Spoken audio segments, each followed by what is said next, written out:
Hello, hello, hello, and welcome to another fantastic episode of Anarchy Among Friends Roundtable discussion.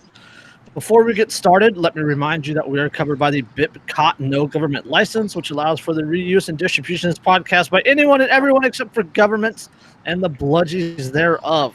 You can learn more about that at bipcot.org. That is bipcot.org. This is episode 66, which for like the fifth time, I'm trying to remember what I titled.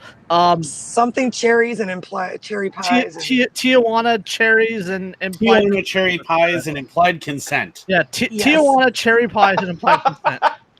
That sounds like a good weekend. That is a Pornhub video if I ever heard one. I feel like I had that weekend like a couple of decades ago. I feel like that sounds like we're talking about John McAfee. It kind of does. The John McAfee poster where his whole mouth and nose is covered in Coke. Yeah, I cherry pie, just red cherry pie. Hookers and blow. She's my cherry pie.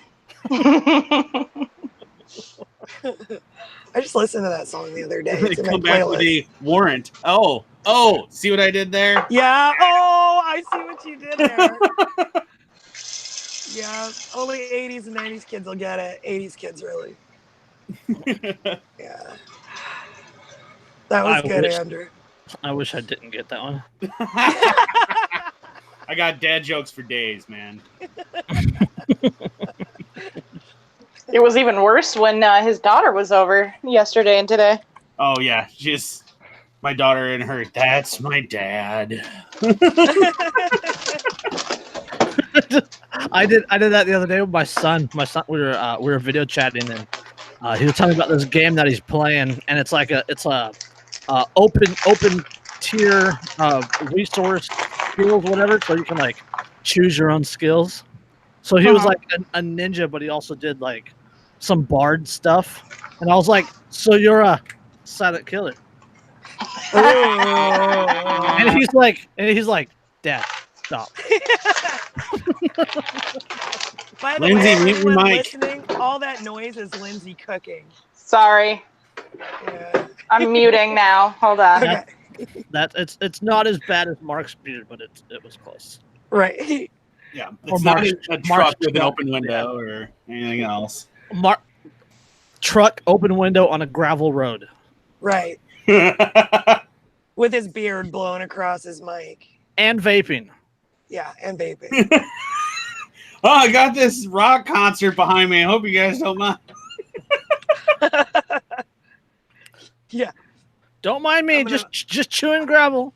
I'm going to podcast from the festival. Do you guys mind if I play drums while we're on here? I hope it's not important. Ridiculous.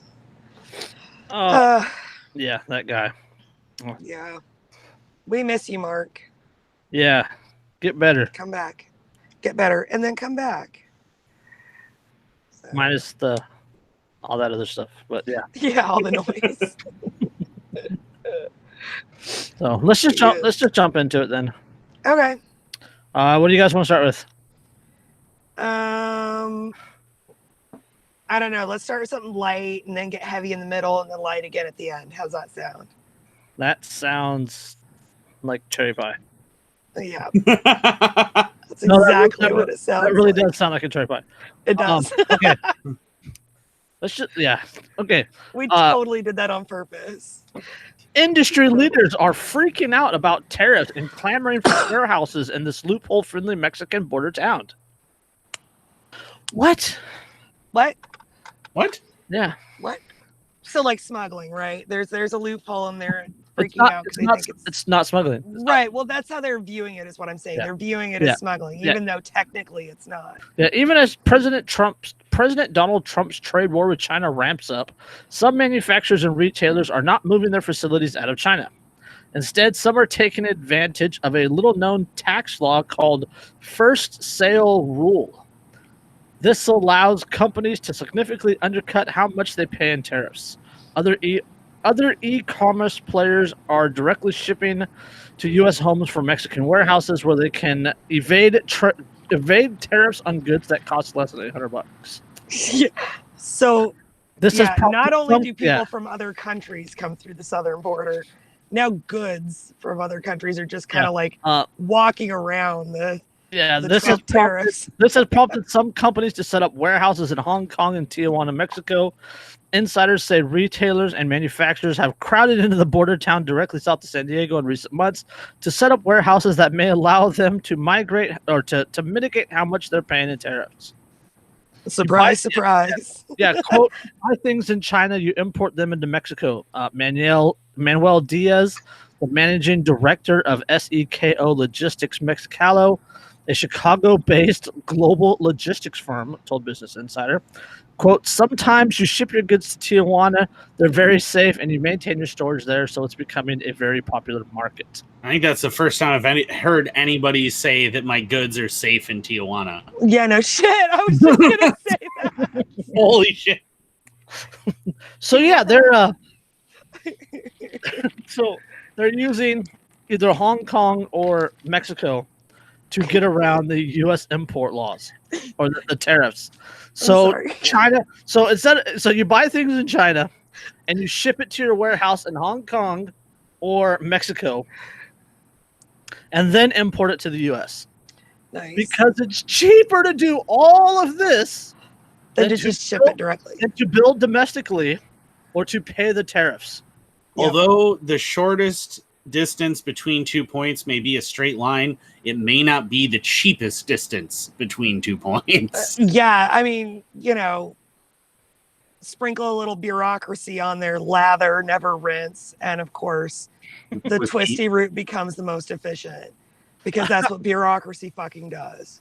I got it. I just, in my head, I have a drill sergeant going, flank the objective, flank the objective, flank the objective. Yeah. You got to make sure that you're defilade to the tariff fire. Yeah. God. And this is, I mean, it's the same thing with gun laws. It's the same thing with any kind of prohibition. It doesn't fucking stop anything. It's like water. No. You can't Okay. California. Starting tomorrow, in order to ammunition, you have to go through a background check. Starting tomorrow, California. Okay, so like the ammo. There are Craigslist ads for carpools to Reno and Phoenix. Yeah, that's what I was gonna say. To go buy ammo and bring it back. Yeah, that makes sense. But you don't even need to do that because it's only on already manufactured ammunition.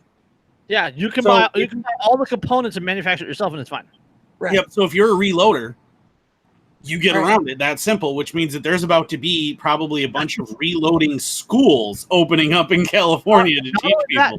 But you can still buy reloading components through the mail. Right. You just can't buy manufactured ammunition. Right. So, and you can't buy primer compound. Primer compound you're going to have to buy in person. You're not going to have a choice because they can't ship it.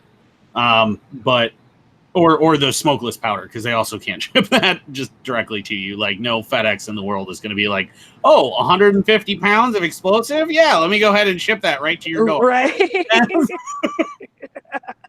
What could go wrong?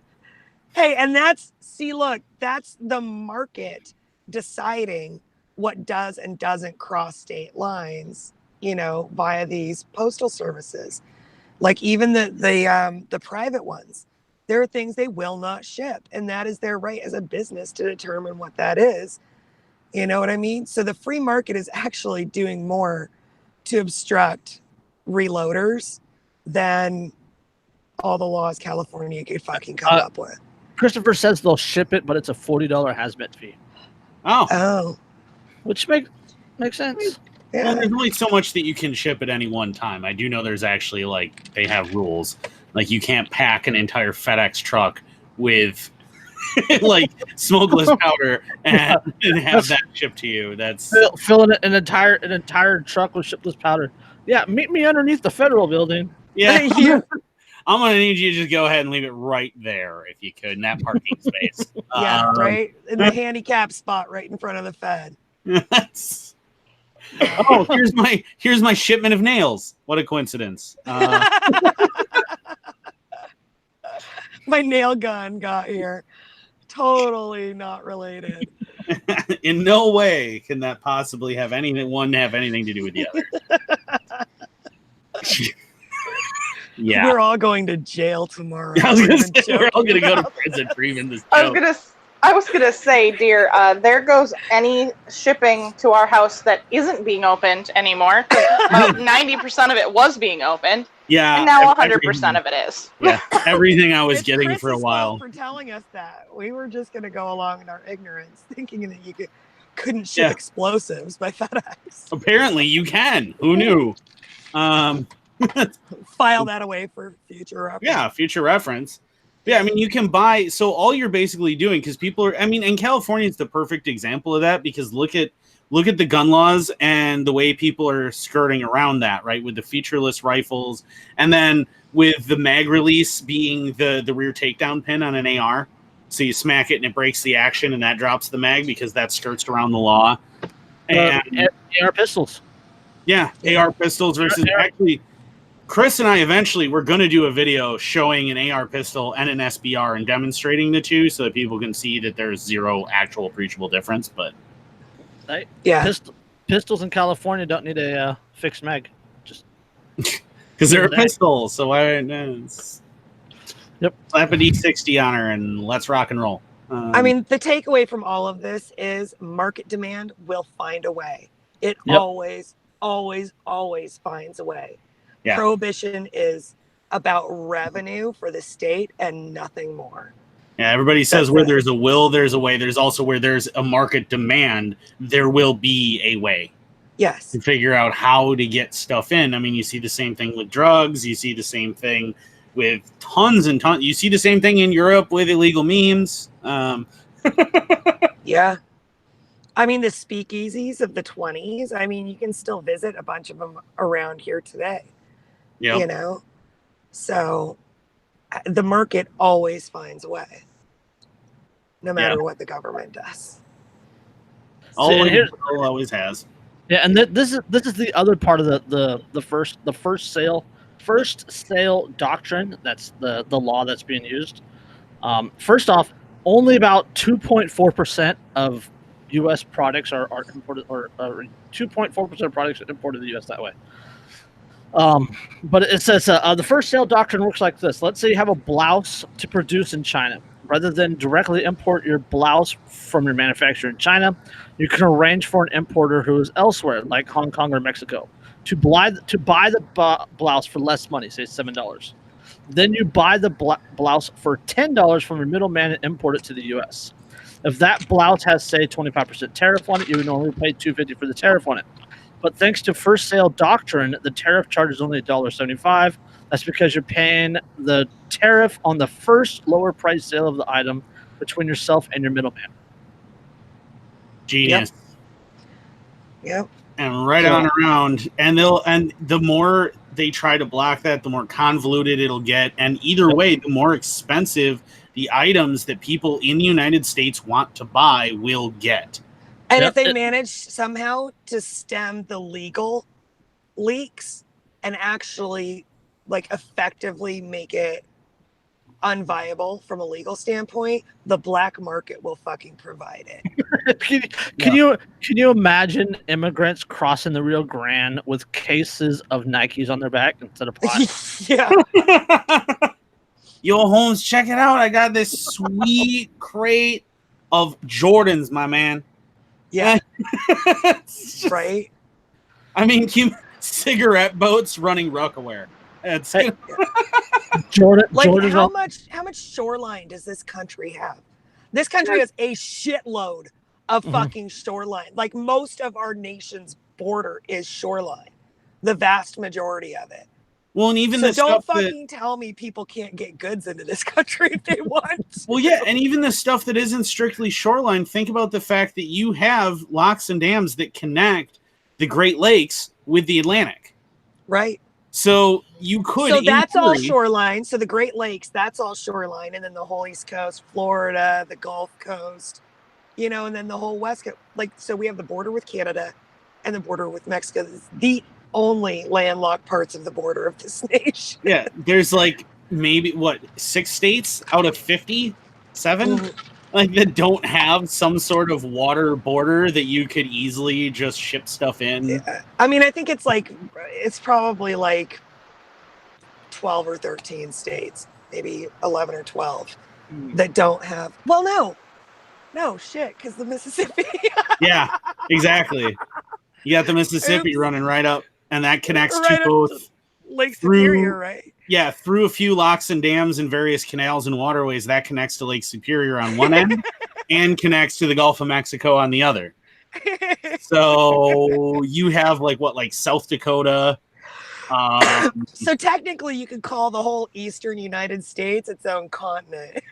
Yeah, more or less, because it's all isolated in and of itself, and it's all coastline. Right. I mean, think about how much stuff gets smuggled into Chicago alone, and Chicago's on Lake Michigan. And it still gets tons and tons and literal tons of stuff smuggled in every single day. Even now, you start making it cheaper to smuggle things than it is to just go buy them, and it's going to explode. I mean, you saw that the founding of the United States when Continental Congress started instituting its own tariffs on goods and its own controls. Even the American rebels started having black markets and smuggling for stuff to avoid those, even in colonial controlled areas. North Korea has a very thriving black market. Oh, I'm sure. They have a totalitarian economic system, and they have a thriving black market. Yeah, the worse the government gets, the better the black market gets. Oh yeah, Cuba. Cuba. There's a documentary out there, and I can't remember what it's called, but it's about the car culture in Cuba. I think Vice did it. It's actually really, really good and really interesting. Vice did it, and it's good and interesting. Yeah. I know, right? That's probably surprising, but the guy that did it is actually, I think, a Canadian citizen, so he was able to go to Cuba before a lot of the travel stuff was lifted, and then Trump idiotically put it all back. But when he went down there, they talked about the fact that, because they have all these classic cars, because importing a car is almost impossible to Cuba. It's way too expensive. Nobody can afford it. So all the cars that they're driving are mostly American-made, like 50s and 60s classics. Nice. And there's a thriving underground community because you're not allowed to actually own businesses. So all of that's already illegal. And they say in the show, like one of the guys says, unless you're running a black market business, you can't survive here. Jeez. And everyone, he's like, all of the police and the military, everybody is well aware that this is happening, and no one wants to mess with it because they have their own black market deals that they have to do in order to survive too. So no one's messing with it. If they mess with it, any ostensible prosperity Cuba has goes away. And once again, that would undermine their little narrative that they like to have. Their highly socialized everything, the communist bullshit. They cannot have their citizens look less prosperous than they do now, and still survive as a regime. They just can't. Right, and so it's undercover capitalism is propping up this communist nation. Yeah, well, but what I was saying though is that what they said in it is that because it's actually illegal to import, just as it was at the time illegal to import things directly from Cuba to the United States, it was illegal to import things directly from the United States to Cuba. And that's what an embargo is. There's no trade at all. Yeah, so what they were doing to get there were guys running around with Factory One. If anybody's familiar with classic cars, Factory One, authentic Factory One parts, which is a United States manufacturing company that builds a lot of out of make parts for classic cars. So your control arm brakes, obviously Ford doesn't make a control arm for a 65 Mustang anymore, or for a 49 Super Deluxe. They don't make those things anymore, so somebody has to. So these guys do it. Ford doesn't even make shit anymore that goes in my 2012 Navigator. Right, exactly. So all this stuff is out of make, and so you only have these aftermarkets, but they're all in the U.S. So the way that they get it into the country is a private citizen will go to the United States, buy a ton of these parts. It's not illegal to import those to Mexico. So he drives them into Mexico. Then they get moved to like Honduras, and then from there to the Dominican Republic, and it's legal to import things from the Dominican Republic. So then they get sold to somebody in the Dominican Republic who then just ships them completely in the white into Cuba. So this goes both ways, the southern border thing of the U.S. with imports and exports to avoid embargoes and tariffs. There's always ways around it, and even going through these 47 different steps, it's still cheaper than manufacturing in the U.S. Yeah. Oh yeah, because of labor unions and yeah. Yeah. But we're free market capitalism. Trump's The US making is America not. great again with his idiotic, we'll bring back manufacturing that's way too expensive and none of these companies are going to move to it because no one will pay the prices that they'll have to ask for American made. Literally the only free market on the planet is the black market. It is the only free market anywhere. Pretty much. Unless it's a country that doesn't have anything but a black market. Well, there's probably a few of those. There are probably several of those. Yeah. It's how But that's Greece still, how that's Greece still the survived. black market. Like, that's still the black market. And that's the only real freedom on this planet is the black market. So speaking of freedom, Florida passes law preventing local governments from passing rules against homeowners' vegetable gardens. Now, when I read this, I did a double take because this is the second story we've covered about Florida Banning banning bans. Banning bans, yeah. We Yeah, ban the bans that are banning the bans. The first one was on straws, and we did that not too long ago. So. Yeah, so Florida passed a ban that bans local governments and homeowners associations from banning people having front yard gardens. The fact that that even needs to be a thing is really depressing. It is.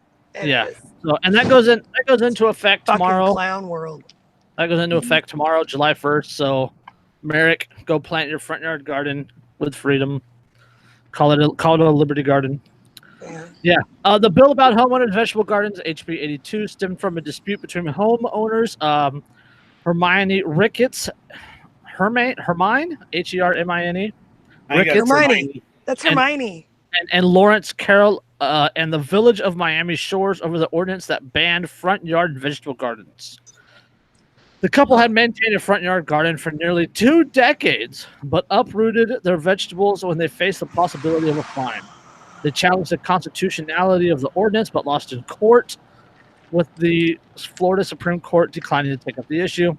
House Bill sponsor Elizabeth Federoff, a Republican from Delane, said during the session that legislation involves fundamental rights and that government has no business telling Floridans what they cannot grow or they can't grow their own food no matter where they live.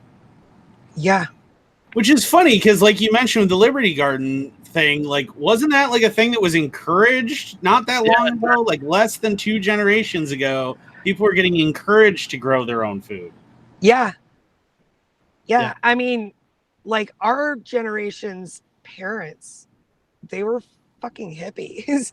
You know what I mean? Like there was a whole generation right before us that pushed for people to be growing their own food, and it was healthier and trying to push people towards a more like natural kind of lifestyle. Even before that, World War II, that's where the term Liberty Garden comes from. Those were the gardens that were to support the war effort by growing Victory Garden. Sorry, it's Victory Garden.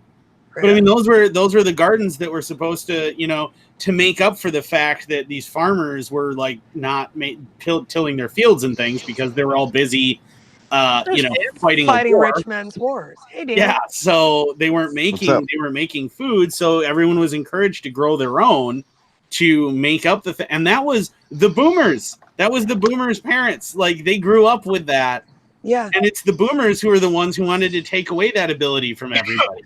It hurts property value. We're talking about Florida passed a law, and it was signed into law this past week, and it goes into effect tomorrow, July 1st. That bans the banning of front yard vegetable gardens. And then, Okay, so they're I mean, allowed we've to been have them. through this before. And then Now- who's now- gonna ban Now banning they're bans? legal. Yeah. Now they're legally okay. Before they were. Why not just repeal the law? Well, no, it wasn't a law It banning was- them. it They're was, talking about like HOAs and local governments okay. HOAs and Yeah, local yeah. governments. They had laws regarding or front yard. ordinances or whatever about front yard. So So gardens. now they can't ban them. Right. Yeah, the law says that under state law, these are legal. It's like an affirmative law, if Yep. that makes No, sense. that's Or not, they're it does, protected. no, it doesn't say. It does not say that they're legal or anything. That's it. It says that local ordinances cannot make laws banning them. Right. So That's it's like what- a protection act. Yeah, for- like that piece of paper. Yeah. Yeah, I was gonna say, I think there's already a ban on bans that we have. Yeah, right. It's working Yeah. well. Yeah. I think it starts out like "We the People," something. You guys, it might be going full circle. They might be legislating themselves all the way back to the fucking Constitution. Yeah, right. Yeah, except that it'll be the Constitution plus 893,000 extra pages Right. just to say that the Constitution is the way to Yeah, we tried all the other shit, and really, this is where everything ends up again. Fucking Yeah. idiots. Hey, what they God. should have just listened to Marbury versus Madison, where it said that anything outside the Constitution was illegitimate, right? Yeah, Mhm. which is funny because that was literally the very first Supreme Court case ever. Right? Yeah. And wasn't that the whole fucking point of the Constitution? Yeah, totally. I mean, it says that in the fucking Constitution, that everything outside of it is illegal. Well, yeah, not quite, but because it does still give rights to the states, and that's where the problems arose. Right. It also gives rights to the states. But it says Laughs in that- 52% ownership over Western U.S. state lands. Yeah. It's fucking crazy, dude. So Just wait. I mean, in New York, where you're at, it's not bad. But when you get out here on the West Coast, you'll see Yeah. it. Oh, You'll yeah. see it. You get out here in the Western Washington, like Western Washington, most of Oregon, most of California, like 82% of the state of Nevada, Oh, yeah. Yeah, I know. are controlled by the government. Controlled Yeah. by the federal government. Yeah, and they Yeah. use like state And parks and all Utah- that shit as like isn't cover Utah for. the worst? Nevada's the worst. Oh. Really? It's not. Oh, It's not that makes Wyoming. sense. That makes Yeah, no, sense. Nevada's like Yeah, the Nevada's- Yeah. Wow. Well, Like, they have all yeah. those nuclear testing grounds and shit out there. Oh, I Yeah, suppose totally. Los Alamos Labs is out there, so And most of Nevada, if you've ever driven through it, it is legitimate fucking desert. There is nothing in that state. Right? Fucking nothing in Nevada other than the cities that are like artificially. well, you there's know, there's like Vegas, Boulder, Henderson, right. Reno, and Laughlin. okay, and Laughlin. Yeah. And is there anything else? I don't think there's. No. It's like anything else. It's just desert and some mountains. That's There's all. parts of once- Nevada that you once can you get like. into once you get into the northern, Yeah. I mean, there's parts of Nevada, you enter them with anything less than a full tank of gas, you will run out of gas in the middle of the desert because there is nothing. Yeah, Nothing else. we used to take sand crazy. rails out to like the Death Valley and stuff, Mhm. and go run in places near there. And when you go through Death Valley, there are signs up that warn you, like there's this gas station, and this is literally it. you guys won't be able to see that if you're listening, but all of the red stuff is federally controlled lands in the Yep. United States, and you can see it like where New York is over here. It's like literally nothing. But if you look at Nevada, California, Oregon, The only Washington, state, it's the bad. only federally owned lands I think are like maybe like Park. Forts. No, it's forts, batteries, Ports, and penitentiaries, and then like ports or something like that. well that's what the And the Constitution Wash- and the stated that Wash- like and the government wasn't allowed to own anything outside of like a government like building or like establishment like Yeah, like ports ports and Yeah. what was it? Ports and 4 square miles or whatever for DC. yeah. Yeah. Boy, gotta love Teddy Roosevelt and his genius idea with the national parks. Yeah. Yeah, that was a huge land grab. Yeah. Which sucks because I really wanted to build my house right next to Old Faithful. That all came under the New Deal, right? Like that was all part of the New Deal. No, that was Teddy Roosevelt, not FDR. That's That right. was Teddy. Because Teddy Sorry. went out and he did this big bear hunting expedition in Wyoming and saw Yellowstone and what was around it and thought, we need to protect this, which is well-intentioned, but again, the road to hell is paved with those. Yeah. So Yeah, exactly. that was his idea. He had this genius idea, and once that thought from a man who truly believed in conservation gets to Congress, and Congress goes, oh, hey, you know what we could do? Then at that point, it all starts to slide. And it's no coincidence that the majority of federal land is in the Rocky Mountains, where there are mines, there are resources, there are all kinds of fucking natural minerals in those mountains. Is it Colorado or like Idaho that has the largest single deposit of uranium on planet Earth? Yeah. It's one of the two, like somewhere in there. I think it's South Dakota actually. Is it South Dakota? I know it's in the edge of the Rockies though, is where it is. Oh, that wouldn't be South Dakota then. Yeah, I think it's just outside of the Pine Ridge reservation actually. Huh. That was one of the main reasons for going into Libya too. That's why they drain, or that's why they Frack. that's the reason the river up there died. Fracking's Not died. I'm too Uranium. high for this shit. Yeah. Gotta get that uranium-238 and turn it into plutonium. Yeah. So another one, how about that Fourth Amendment? Yeah. Yeah. Well, this does actually serve as a really good segue. Speaking of state control of resources, right? High Court upholds Wisconsin drunk driving law permitting unconscious blood draws. Wow. Yeah. Yes. Oh, I thought you were going to talk about the. Yeah, we're going to Colorado. In Colorado. Oh no, we'll get. That would have been the perfect segue. Yeah. They were both good. Both were. Yeah. Yeah. They were. Yeah, a Wisconsin drunk driving case, which went all the way to the U.S. Supreme Court, was decided Thursday with justices narrowly upholding the state's implied consent law. The law states that police officers can draw blood from unconscious motorists. The court ruled 5-4 that the state law is constitutional and doesn't violate the Fourth Amendment against unreasonable searches. Yeah, because they say that getting behind the wheel is implied consent. Yes. In Wisconsin, state law says that the moment that you get behind the wheel, you consent to all chemical testing, including blood tests, breathalyzers, and urine tests, should you be suspected of driving under the influence. Good Lord. In Wisconsin, motorists are presumed to have consented to a blood draw simply by having the wheel. Failure to do so can result in losing your license. Hey, you guys, am I just high off my ass, or does Jason's voice sound like it got really pulled down by his mic or whatever? He does kind of sound like the guy from Silence of the Lambs. Yeah, or like he's really stuffed up or something. Agreed. His balls dropped hard as fuck. Okay, so it's not just me. All right, in 2013, Gerald Mitchell was arrested by Sheboygan. I hope that's Sheboygan. S-H-Y-B-I-G-A. Yeah, it is. Yeah, Sheboygan. Okay, Sheboygan police officers found him walking along the shore of Lake Michigan. Authorities went looking for him after getting a call that Mitchell had appeared to be intoxicated and was getting behind the wheel of a van. Police arrested Mitchell and took him to the hospital where his blood was drawn after he became unconscious. According to the court records, his blood alcohol content at the hospital was 0.22, nearly 3 times the legal limit of 0.08. Well, almost welcome to Wisconsin. That dude's blood was fucking alcohol. Welcome to Wisconsin. That's actually a fairly common amount to get drawn if you are intoxicated under an OWI.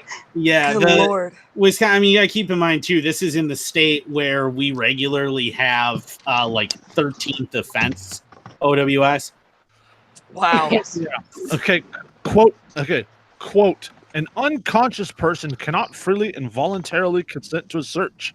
For consent to a search to be truly voluntary, the individual providing consent must have the freedom to change his mind. wrote an attorney for the ACLU What? who argued that the harm of driving while intoxicated is indisputable, but states have other means to combat driving under the influence. Yeah. Yeah, you can't even refuse. In Wisconsin, if you get busted for an OWI and they want to do a breathalyzer or blood test or anything, even if you're conscious, you cannot legally refuse. If You can refuse the sobriety test in the field, but then they will haul you down to get a blood test, right, and you cannot refuse that. Yeah, you can't refuse that. If you try to revocation of your license, they can automatically just require that you install the ignition interlock for at least 12 months after you get your license back, and they will institute a mandatory alcohol assessment just for saying no, I don't want to do that. Wow. Yeah. That's So pretty guilty. authoritarian. I don't even think New York's gone that far. Presumed guilty until proven innocent. Yep. Yeah. Well, exactly, yeah. Totally. Although the breathalyzer ignition thing here in Wisconsin is also super common. I don't think I've ever heard of any other state, other than maybe Minnesota, that is a common occurrence that people are like, hey, like at a party, is somebody sober here? I need you to blow into my ignition. Is somebody sober blow into my ignition quick? literally just made me bring this up. Like that chicken life hack. 40-year-old virgin. Yeah. Yeah, literally just for some reason it made me look this up. Bill to require breathalyzers in cars and Yeah, I think mandatory California. health assessments.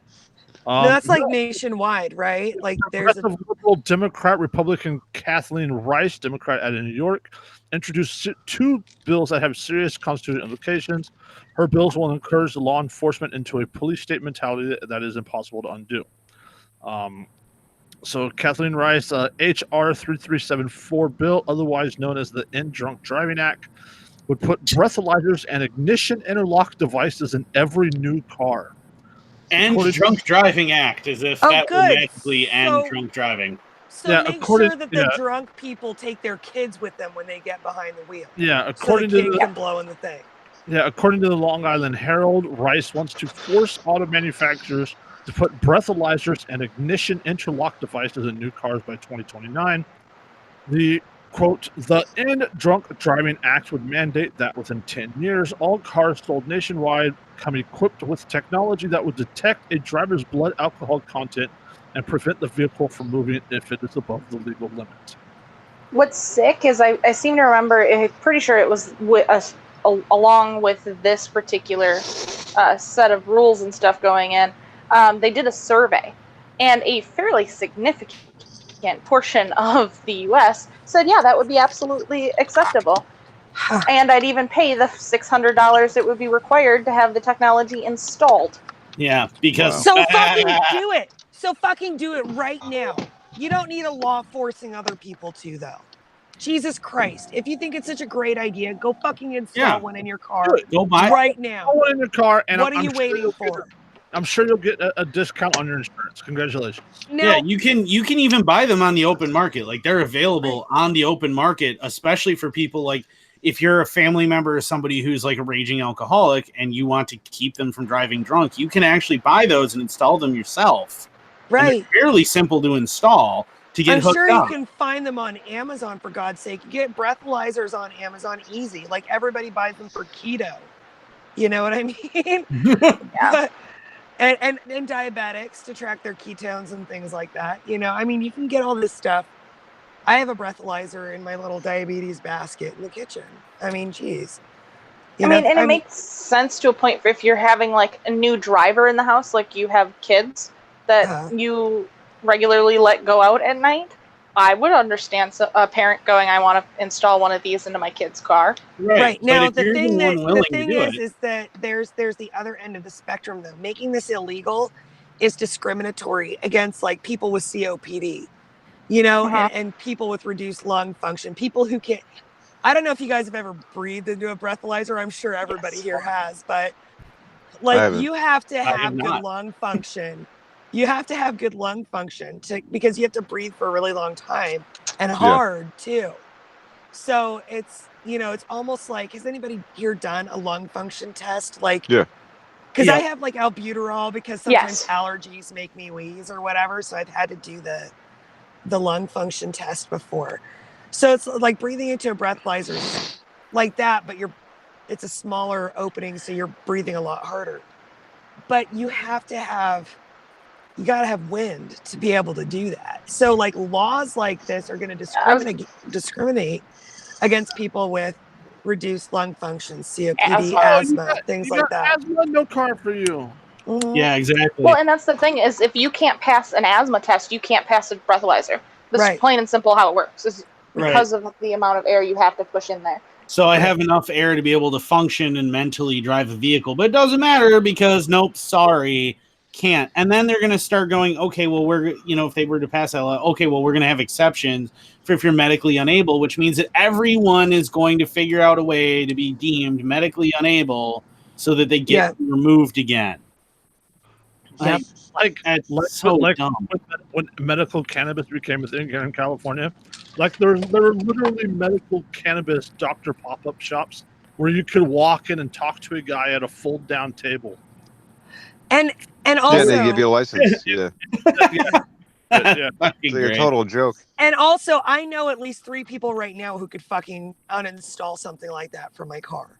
Oh, You it's know super what I mean? easy. There's like 3 wires to snap a couple of connections. Boom, done. There you go. Yeah. And it's not like people would be, it's not like the 3D printed gun thing where only a few people like know how to do that and stuff.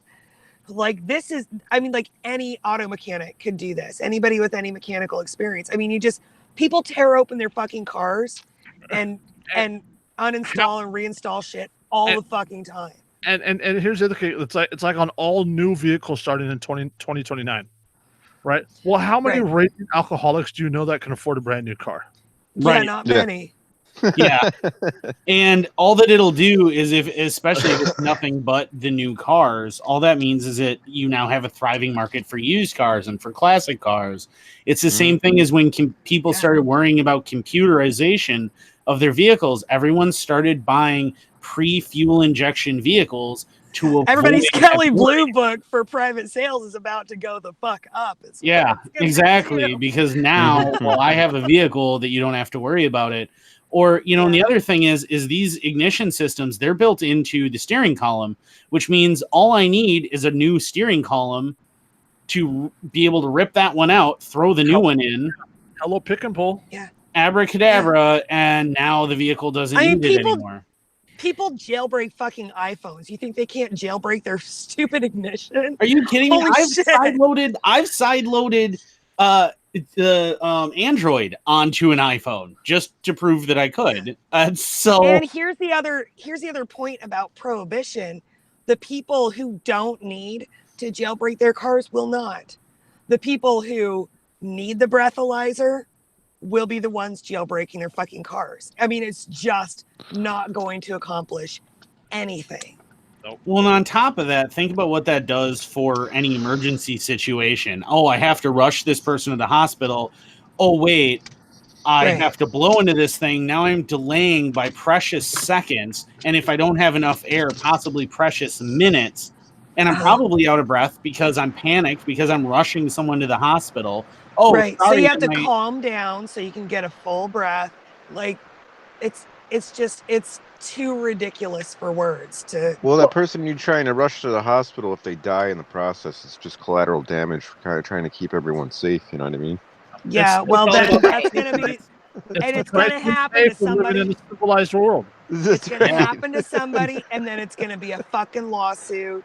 And then the whole thing is going to get thrown out anyways because of the danger that it puts people in emergency situations. At that point, then somebody's dead because of it, or possibly several people, and you wind up with a class action lawsuit challenging the constitutionality of it. And then the taxpayers have to pay the fucking damages. And so let's just not, okay? Because look, we're nobody special. I think you guys are special, but like in the grand scheme, like we're not political, we don't have political science degrees. We're not fucking like, public policy experts and shit like that.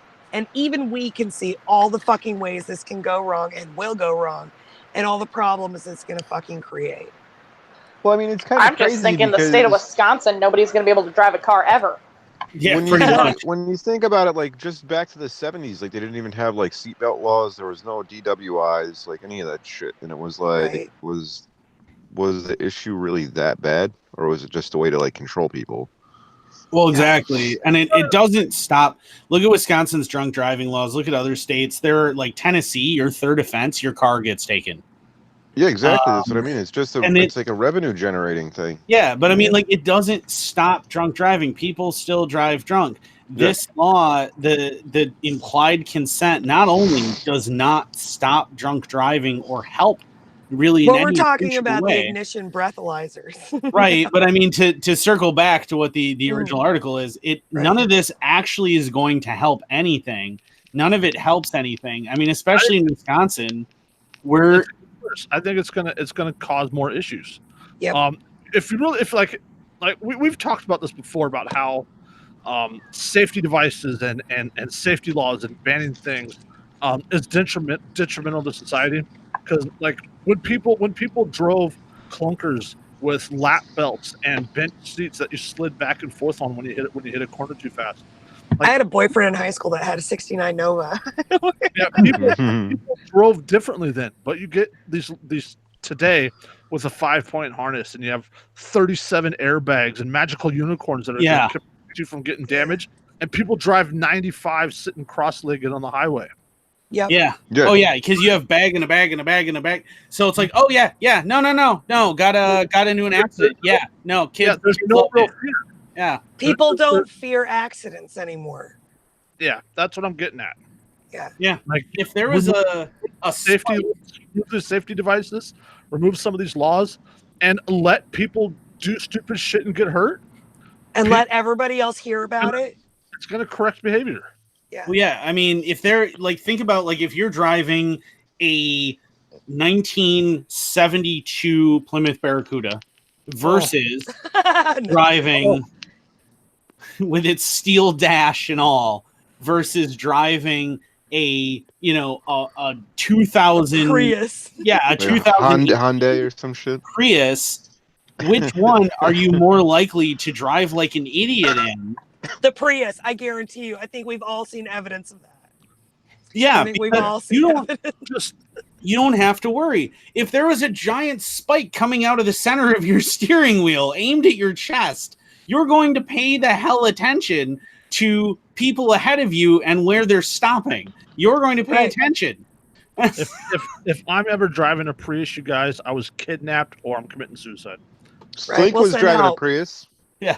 He had to drive one as like a rental or something for a little while. He messaged me on fucking Telegram about it and was like ashamed of himself. I'd be ashamed too. I was like, you fucking commie. Like, okay, Brian, I had a green Family Guy fucking sticker on the bumper and shit. You know what, you guys? I like the Prius, so back off. You know, I the almost sad got thing ran is down both by my a mom Prius. and my sister have Prii. All I heard was like a fucking light whistle coming down the block, and like I fucking almost got taken out. I was like, "You're driving way too fucking fast, fucking that thing." Jesus Christ, terrible. Jeez. All right. U.S. may outlaw messaging encryption used by WhatsApp, iMessage, and others. Right, because they don't want you to have any way to communicate with each other that they can't spy on. Yeah. End-to-end encryption messaging is a major issue for law enforcement as the world shifts easy to crack for government, cellular SMS messaging to various flavors of IP messaging, such as these stupid fucking pop-ups in the middle of my article. Such as WhatsApp, iMessage, Signal, and Wicker. Governments are exploring their options.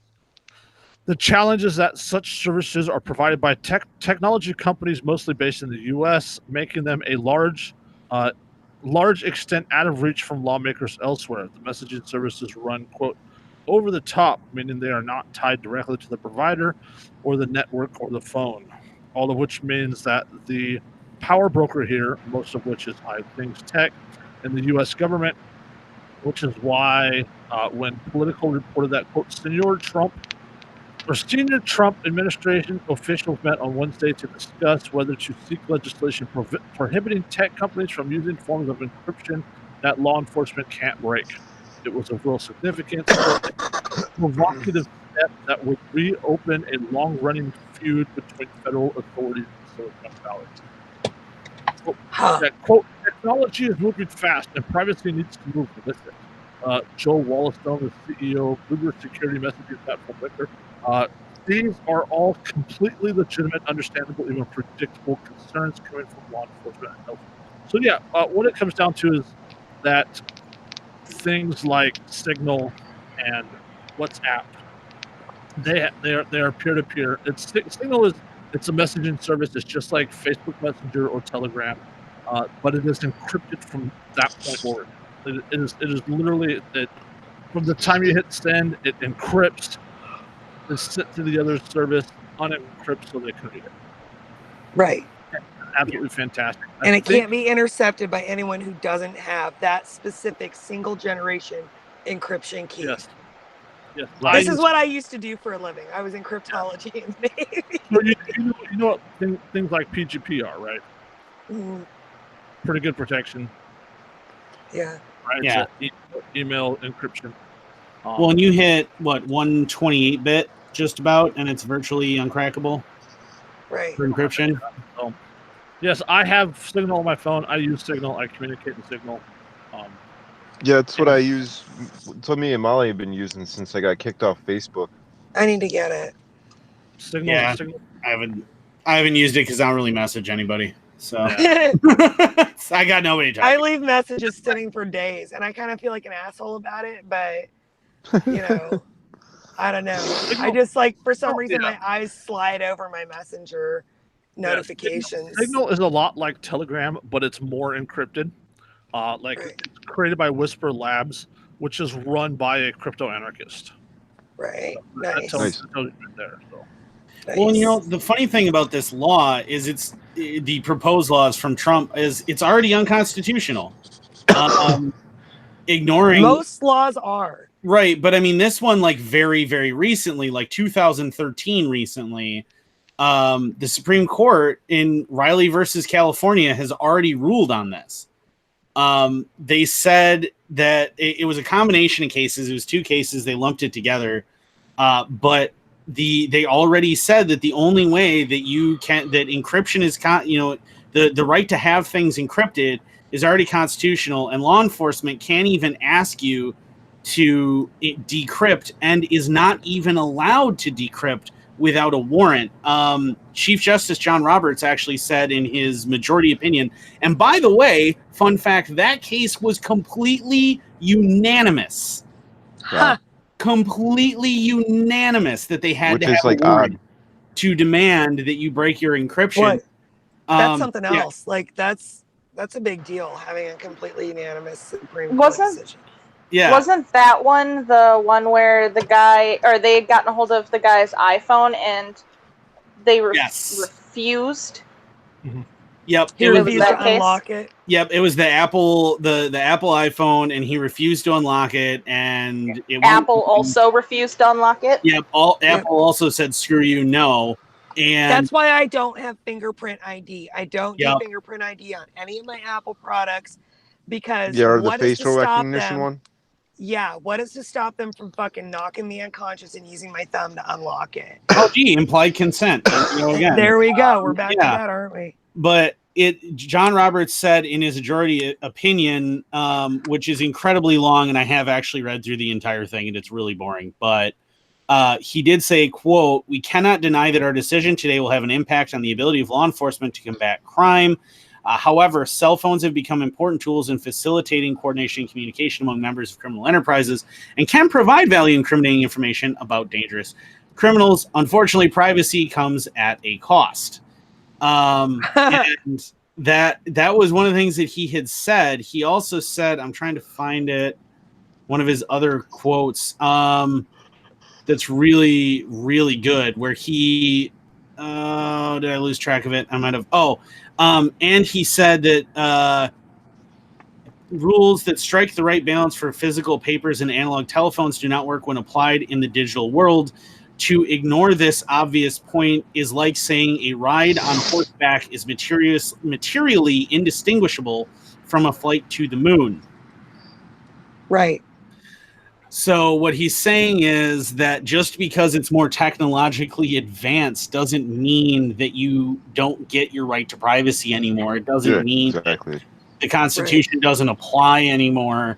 And I mean, actually, I would think it makes it even more critical because people have their entire fucking lives on their phones. I do banking on my fucking phone. Isn't that the exact same argument that we use for firearms also? That is the exact same argument, yes. Yep. But it's actually what Derek had just said actually played into that majority decision as well, where they actually said that, in fact, the right to privacy is more important on digital devices because there is so much of an individual's life on that device that the potential for inadvertent discovery outside the purview of even a warrant, there's so much potential that it has to be very, very carefully monitored and closely guarded and restricted and very specific in what can and can't be done.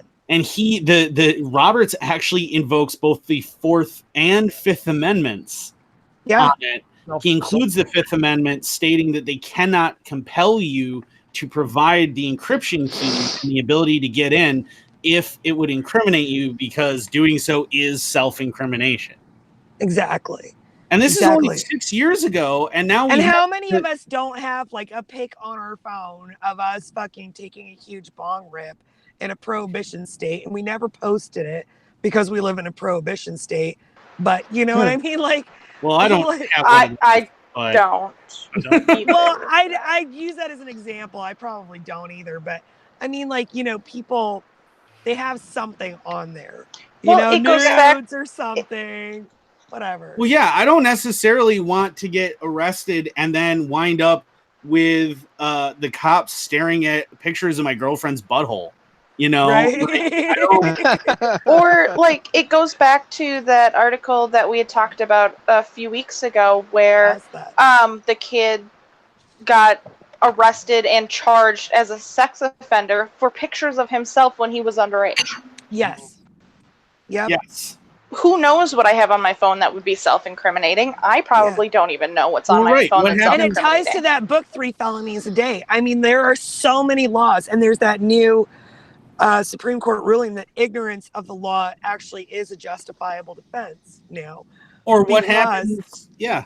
What happens though if you videotape something in public and you got video of certain people that didn't want to be videotaped, and then maybe you captured their voices, and it's a 2-party consent state?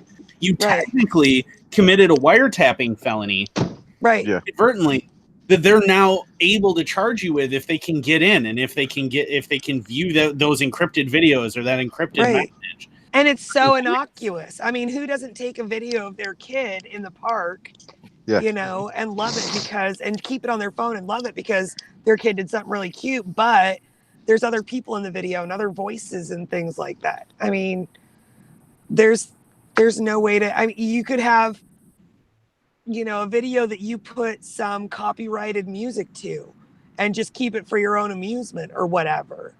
You know what I mean? Yeah. And keep in mind how so many songs ripped off of YouTube. Yeah. And think about how totalitarian this is. I mean, look at the Arab Spring, regardless of your opinion of the Arab Spring, that could not have happened. That coordination could not have happened without encrypted messaging that the government couldn't read.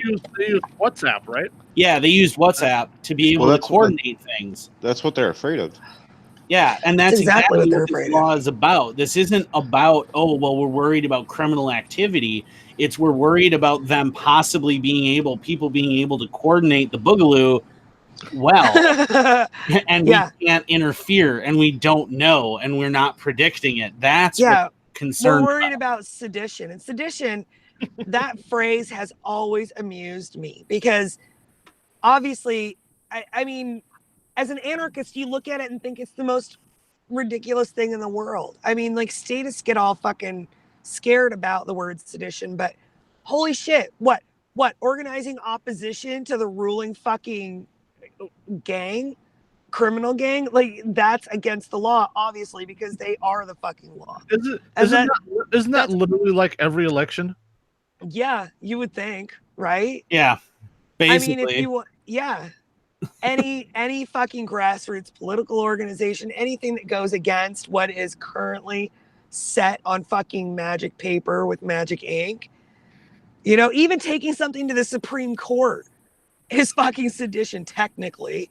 I mean, think about like, well, Derica, you're in the military too. You know, you sign a contract that you're not allowed to speak out against the current administration, whoever is in charge. You sacrifice your ability to do that because you signed this stupid contract. Sign on the dotted line. Yeah, but you're not allowed. Like, if you're in the military, you would, even if it was actually allowed, and it's not, but even if it was allowed for you to run for office, you would technically be committing treason and sedition if you were to speak out and say, no, this current president is wrong, and you should do this instead. That's actually illegal for you if you're in the military. Now expand that to the entire United States. Right. Imagine that somebody decided that any political speech on your phone, I mean, like, then go through your Facebook. If you said fuck Trump even once, I mean, technically, you know, you're trying to influence people against the president and the government, the current government. They could fucking call that sedition. This is why they can't be allowed into our fucking devices. It's I mean, they ignore it most of the time, but if they want to throw the book at you for whatever reason, if they can't get you on the original charges, they can absolutely get you on something that's in your phone. And that's what was so scary about Prism. That was what was so scary. Yeah.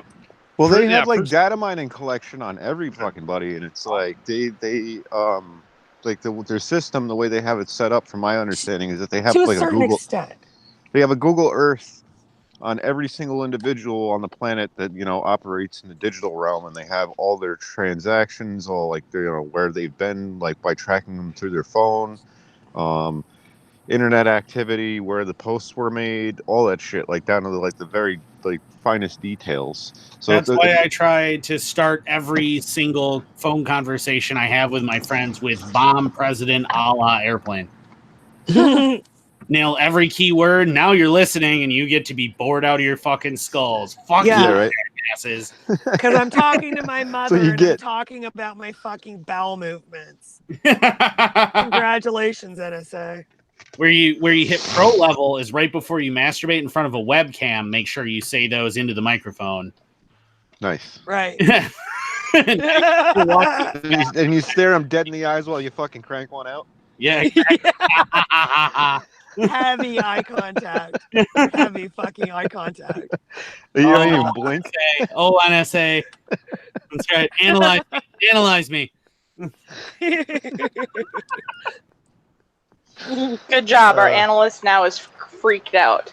Oh, well, I mean, it fucking it makes sense, because for most people, you gotta say the that relationship with government is very much like a BDSM relationship. Lindsay, you have to say analyze really slow. Analyze.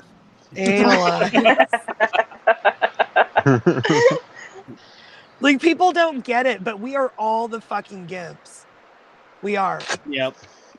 Like, pretty much. I mean, and we're not the masters, so we're the fucking gimps. And that's what this is about. And the worst part about it is, if you look at it from that lens, it's a very unhealthy. It's a very unhealthy relationship. Right, because I certainly would not consent to that kind of a BDSM relationship. Because in S&M and things like that, or BDSM, the GIMP has the real power. The sub has the real power in that relationship. Yeah. Yeah, you know, it's a I'd certainly like to make the government my bitch. And you can't say avocado and have it stop. Yeah, that's not what if you don't believe that's not in a good words? Safe word anymore. Avocado. It's too fucking common in today's society. Yeah, but you can say it around a ball gag. Yeah. Which is okay. So I really feel like this is probably awful. But hold on, let me flip on my camera. No, stop. Don't. No, What? I know what you're about to do. Well, the first time I ever heard that you could totally say it around a ball gag, I was like, nuh-uh. So what do? Immediately I go, avocado. Oh my god, you can. Yeah. This is important. So, just for shits and giggles, I just got sent an article from Manchester. New Hampshire, where a guy was arrested on domestic assault charges because he bit the head of a police dog. Whoa. I'm sorry. Wait. Domestic domestic assault. Domestic assault charges because he bit the head of a police dog. What the hell is going on in New Hampshire? Yeah, right. This wasn't in Florida. guess Are you those sure this bat- wasn't that- in that- Florida? That was in New The Hampshire. Floridian bath salt must have made its way. That's up what I was to gonna fucking say. It New sounds like someone's on bath salts. I means no. Who you bringing in, FSP? So, to piggyback on the phone thing we were just talking about, Andrew, come on, do it. Yeah. All right. A Greenfield man has been charged with obstruction of justice for not letting police have his phone until they took it by force 2 weeks ago. Noah Sari, 22, was being questioned on May 30th by local police related to an unspecified crime matter when the incident kicked off. Quote, as the investigation progressed to include statements made during the interview, detectives administering the interview attempted to seize an item, specifically a cell phone, from Sari as the detectives believed it contained evidence of a crime. What the crime was not disclosed by police. Quote, despite being asked to voluntarily relinquish his phone to prevent being charged with obstruction Despite being asked to voluntarily relinquish his phone to prevent being charged with obstructing government administration, Sari prevented the detective from seizing the phone. When Sari was not under arrest at the time, he then went to access his phone. He was subdued by an officer. The detective restrained Sari from potentially destroying evidence until another officer arrived. At the time, Sari then surrendered his phone to police. Fun fact. Get a also- fucking warrant. Yeah, Get that a also- fucking warrant. He was Specifically. arrested. He was arrested and charged with misdemeanor obstruction of government administration, but no other crime at this time.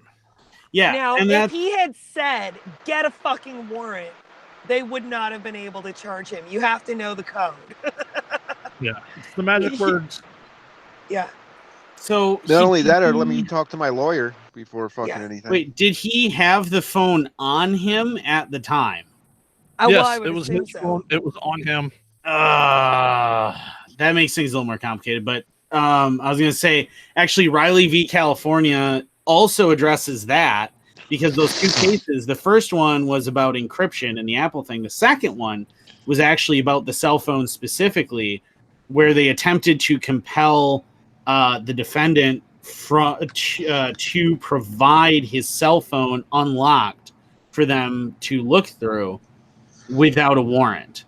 And the Riley v. California decision basically said without the presence of exigent circumstances, which would include like imminent threat to legitimate belief in imminent threat to life or person or property, you're not allowed to do that.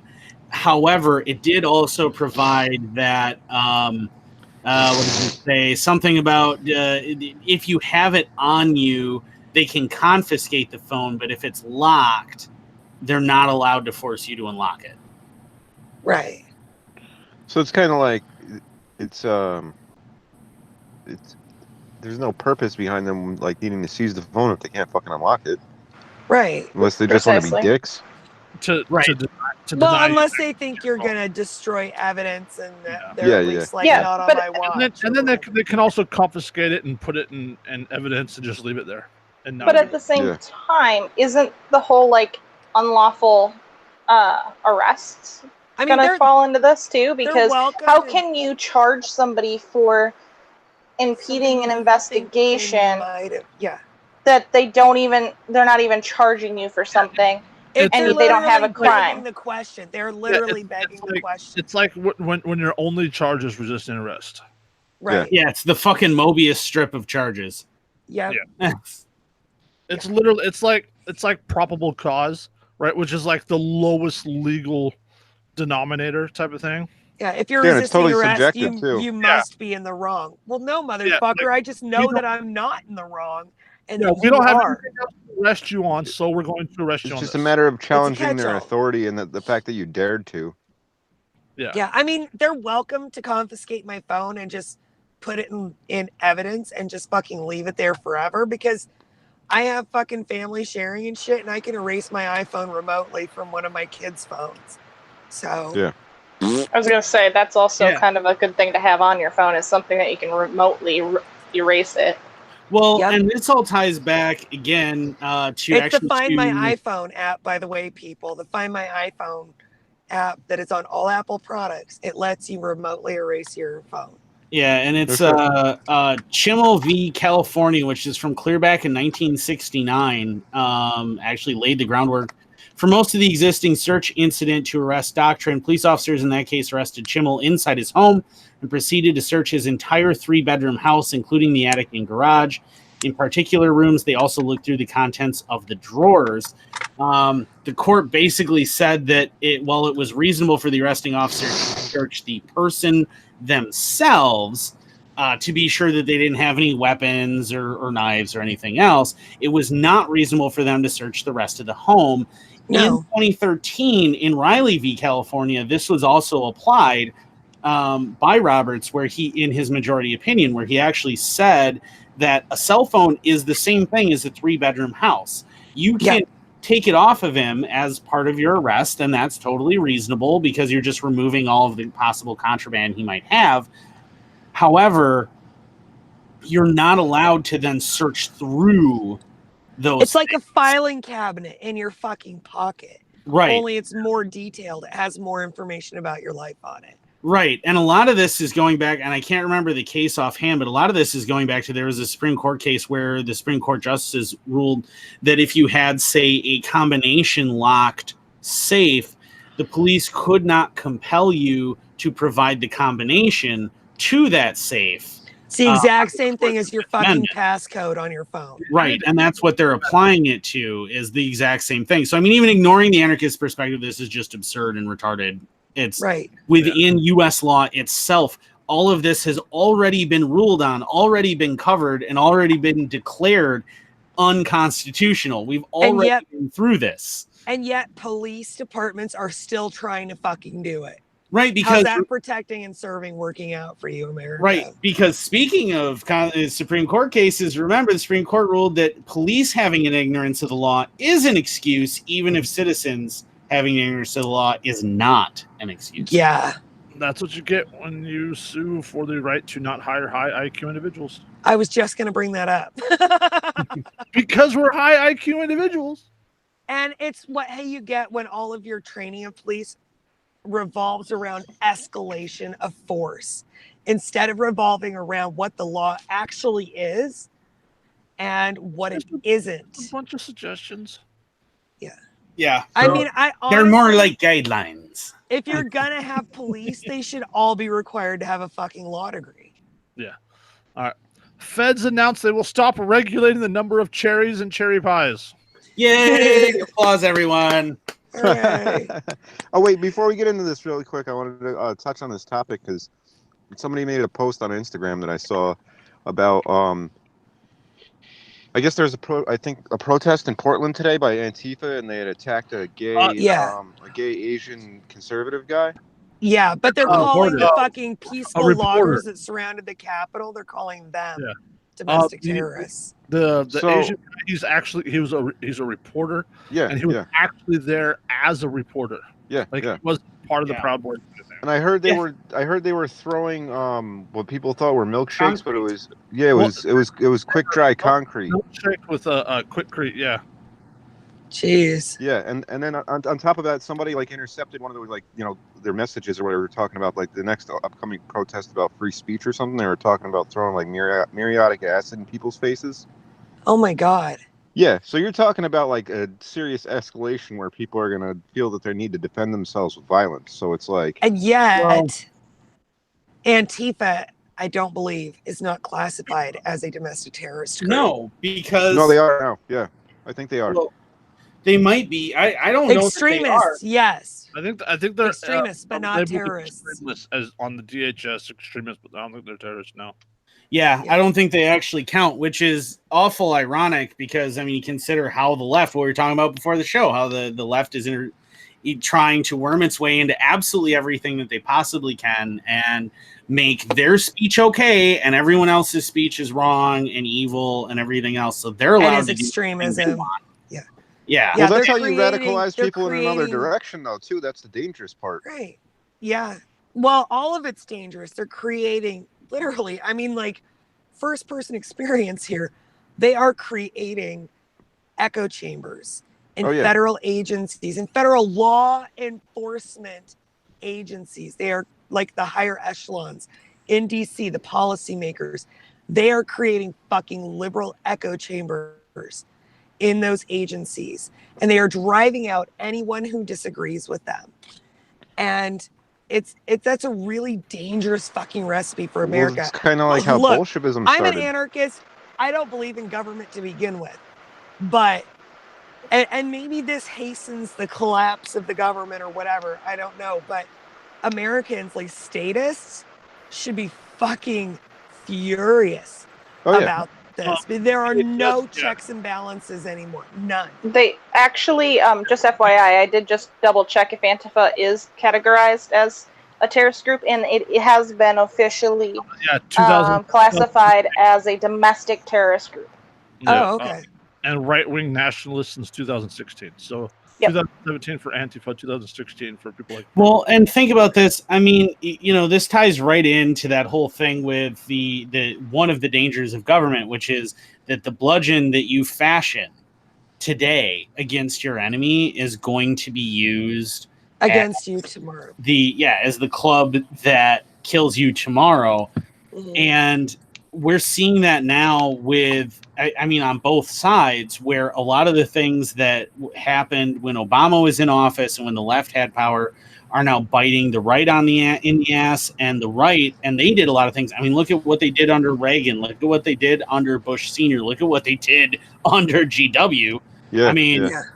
all of those things are now being used against the right, and they're still not getting it. They're still clamoring for more power for the executive branch, more power for this because, oh, well, we have Trump in office, though. So Yeah, and then what happens when a Democrat gets in? Yeah. well, I mean, I think a Democrat's still in, but Yeah. Yeah. but- No, you know, right. you know what I mean. By An label. an actual letter D Democrat. Yeah. Yeah, exactly. Hey guys, I'll be right back. Yeah, we Yeah. actually talked about this in Telegram before about wanting to do like an entire episode on this and Civil War and Boogaloo and extremism and Yeah, I think it's all coming. It's coming to a head for sure because I mean, like that, just the fact that they want to push that kind of like extreme violence. you're It's gonna- you're looking to move into the lion's mouth, homie. Yeah, I know. well, and look at It's okay I with mean, me because I'm ready to jump into the fire. But I mean, look at I mean, this whole thing is reminding me of that at the risk of sounding extraordinarily not heterosexual right now, it's reminding me of the musical West Side Story and the scene where the they're talking Jets about- and the Sharks. yeah, the Jets and the Sharks, and well, if they bring knives, we'll bring guns. Yeah, exactly. That's how And it happens. It just That's escalates. yeah, and it's that escalation of force, and you're starting to see it between the left and the right. Personally, I'm chomping at the bit for this to escalate into full-blown war because I believe in another reference here from Game of Thrones, chaos is not a hole, chaos is a ladder. Yep. So through chaos, the anarchist cause can develop. Now, I'm not a collapsitarian. I don't necessarily want everything to collapse all at once because people can't handle that. And that, I mean, look at Somalia. That's what happened in Somalia, and it didn't go Yeah. well for anyone. But And that it hasn't turned around at all. right, but if you can get that spark No. to happen and that fighting to begin, you're pushing over the first domino, and they all start falling. Hmm. Well, So it's possible. It's possible to carve out a truly free society from the remnants of the resulting violence and I think that's what's going to happen because I think there's going to be like regions essentially. It's not going to be like states anymore. I think it's just going to be like kind of like autonomous zones. I mean, it's possible you'll have federated areas. I mean, and you'll have them probably much more along the lines of the same thing as what would happen in the Middle East if you actually could undo Sykes-Picot, where you would have it divided along cultural lines again. Yeah. Yep. And if you had that happen in the United States, I mean, there was a map a few years ago that somebody had done, like some sociologist, where they had gone through this census data and things and carved the United States into pieces based on like 11 different cultures or something like that. Yeah, it was like 11 major zones, and there's a couple different maps that were done right around the same time with just slight differences. Well, I think the biggest differences between them is one accounts for the fact that respondents were abnormally high in like major metropolitan areas, which are naturally going to lean more left, versus the rural areas. And I've seen others that account for the fact that not only do rural areas account for more land mass, but also tend to have more firearms. Oh yeah, totally. So. People are going to eat themselves. We just need to build a fucking wall around every major metropolitan area. Well, that's what I'm saying, because they're just going to cannibalize themselves within the within let them all eat. Let them all eat each other. Yeah, pretty much. Yep. I'm fine with that. So that's why I always like remain semi-rural, because it's like I don't want to fucking be any part of that shit. There's always some people stuck in there that had nothing to do with any of it. You know. Oh yeah, totally. There's a video I posted on Wolf last night. I'll have to drop that in the Telegram group for you guys. But it talks about this, and it's like I don't agree with it 100%, but it's like it's got a lot of stuff, and you're just like, yeah, that makes sense. That makes sense. That makes sense. Like, okay, I agree for the most part. Well, I mean, you can see where all this stuff is headed. I mean, unless it's like somebody fucking tries to simmer things down, but I don't think that there's anybody that can do that. American Revolution 2.0, the electric boogaloo. That's where it's fucking headed. We need to do a whole episode on this, just on this subject. Yeah. Yeah. We could do a series of episodes on just this subject. Yeah, this is the podcast in and of itself. This whole it could be. Yep. That's true. And I mean, I'd love to run one like that. That would be fantastic. One about, because obviously I'm kind of a fan of conflict. They made you that way though, Andrew. Well, it's not my fault. No, it's not my fault that I'm a fan of conflict. All right, it's the only thing I've ever been good at. Yeah. Well, I mean, that's kind of like you, Manchurian Candidate. I know, right? It's like you feel comfortable in your element. Well, yeah, but I mean but that whole thing. I mean, just the idea that Antifa is starting to do this, and they're escalating. You notice it's not the right that's escalating. Not saying that the right isn't insane in and of themselves anyway, but the ones who are escalating a lot of things right now are predictably the ones who lean socialist, who lean communist, and look at the way communism has spread every place it's ever spread. It is all. Can we talk about? Well, right wing is usually reactionary to the left. You know what I mean? It's how it's always been throughout history. It's always like a response to communism. Right. Can we talk about the Oregon governor, Kate Brown, and the shit that's been going down in Oregon with their fucking cap and trade bill, HB 2020? Oh, I was looking so forward to that turning into the boogaloo right there. I was like, it still fucking could. Like, honestly, it still could. What? So it's like it has to do with like climate change or whatever? Yeah. And, try to remember. It wasn't as bad as like the New Green, the New Green deal, but it was still pretty bad. Like it would have essentially. It was cap and trade. It would have essentially killed logging in Oregon. Yeah, and Oregon. Yeah, and I heard there was like huge like backlash in terms of like protests and whatnot going on. Oh yeah, like all these truckers. So I have a friend, Heather Lovato, and she married into the Lovato family, and they are like one of the biggest logging families in the Willamette Valley, right? Like, that's Lovato's a big name in logging where I come from, and she's been posting all this stuff about it. And about the protest and whatnot. And she posted videos and pictures because they went to the protest because her husband works in logging, obviously, because he's a Lovato. And, and the protest, like all these truckers and loggers and things, they all brought their big rigs and they surrounded the Oregon State Capitol. And the reason that they did that, I was in Salem, Oregon, and the reason that they did that, yeah, and the reason they did that is because 11 of the state Senate Republicans. Okay, so the Oregon State Senate has 12 Republicans. 11 of them left. They haven't been to work. They took off. A bunch of them left out of state. They returned back to work Saturday. They were gone they were gone for 9 days. Right, to prevent a quorum in the Oregon State Senate, to prevent them from voting on this cap and trade, because they knew, because it is so overwhelmingly liberal in the Oregon State Senate, they knew that it would fucking pass. There were Democrats that didn't support the bill. There were Democrats that said that the bill went too far. Right, but they still would have had the quorum necessary. They had to have at least 2 Republican senators in the state Senate to vote on the bill, and they only had 1 because all the other 11 of them fucking left to prevent this vote. Mm-hmm. And then Kate Brown fucking sent the state police. Well, she threatened. She threatened. I think for like 2 days she threatened. And then she didn't actually send the state police because she authorized them to, but I don't think she ever gave the order. The Oregon and Idaho militia, they're like, come and try. Yeah, their basic response was, right? Quote, send bachelors and come heavily armed or something like that. Yeah, that was one of the Oregon state senators said that. Send bachelors, come heavily armed. The Republican majority, the Republican leader. He's the one that said it. Damn, it feels good to be a gangsta. Yeah. Yeah.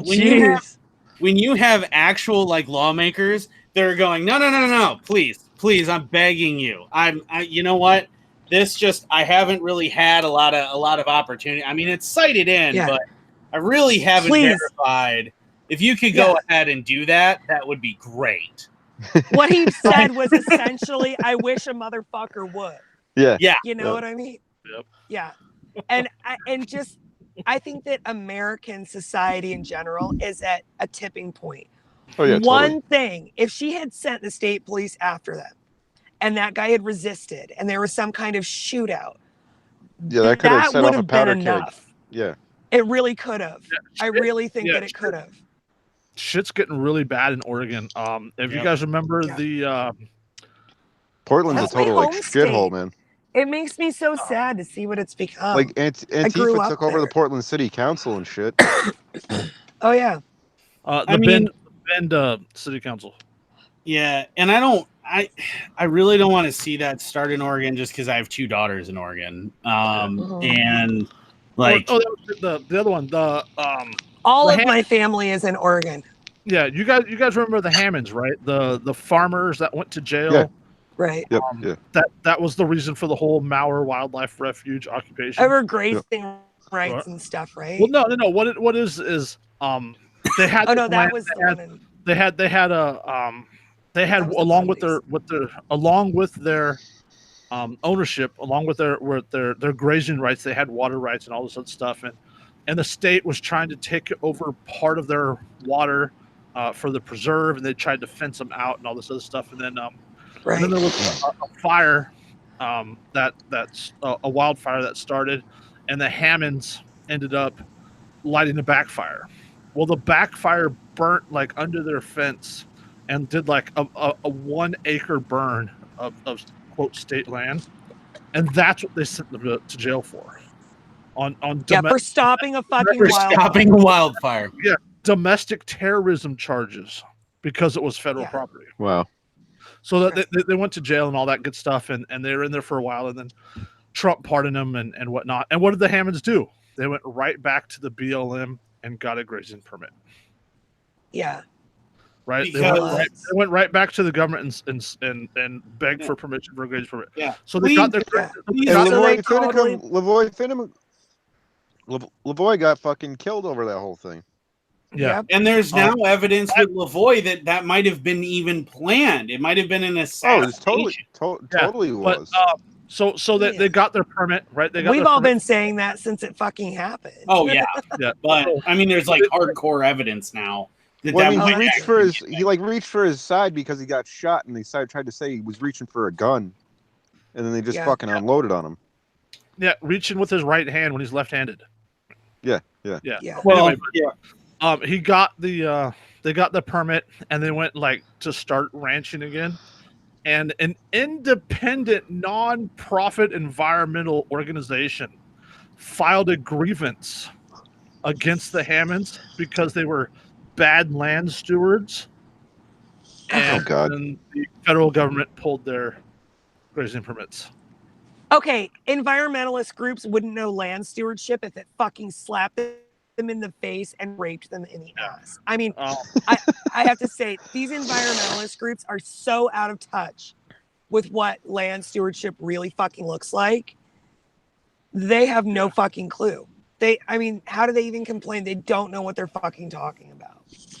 They don't. Environmental groups are why wildfires are so bad. Yeah, because we can't let it burn. Because I mean, to put this in perspective, how bad the government and environmental groups really are.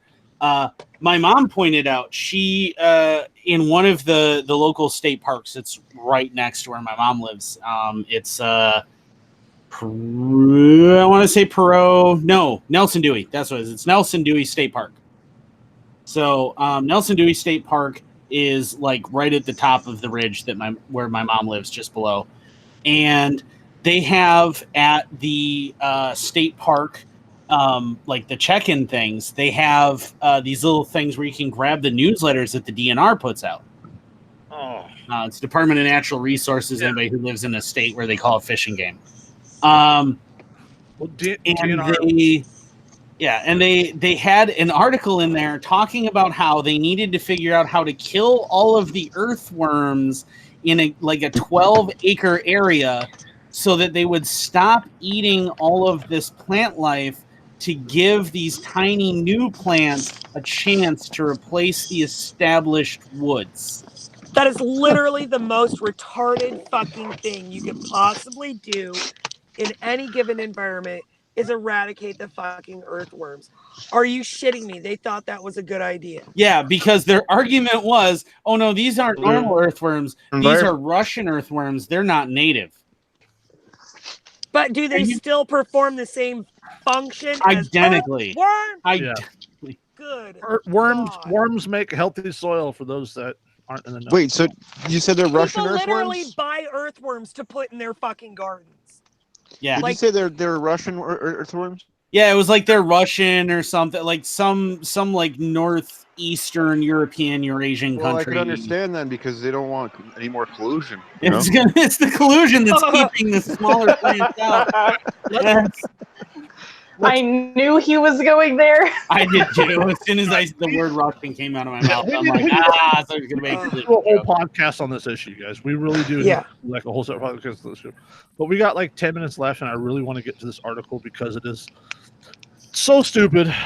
Okay. It's gonna give me a headache, which is why I saved it for last. All right. I might be fucked up enough to put up with it without getting that. Yeah, Colorado said a quirky artisan mountain spring has to be capped. Residents are trying one last Hail Mary. This is the one we thought you were going to segue to earlier. Yeah, this is the one I was trying to segue to earlier.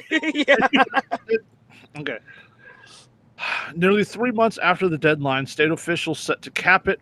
Wesley Wingfall pulled up to Colorado's quirkiest water source with a car full of 5-gallon jugs. He's been making the trip every 2 or 3 weeks for years, driving up the windy roads from his home in Colorado Springs to an artisan spring that flows from a pipe in the shadow of Pikes Peak. He has tap water at home, but the taste and smell has never suited him or his wife, hence the jugs, roughly 50 gallons worth that he filled up on a recent day. Okay, so just hang on, just in case anybody doesn't know, an artesian well or an artesian spring is caused when there's a conduit from a layer of like substructure, right, that has a lot of water, but it's under pressure. So the conduit to the surface, whether that be natural cracks or an actual pipe, provides an outlet for that pressure. There's no pump needed. Water just flows naturally up to the surface. It's literally artesian. Literally water coming out of the ground. Right. Yep. Right. So On its No own, intervention. without any help. yeah.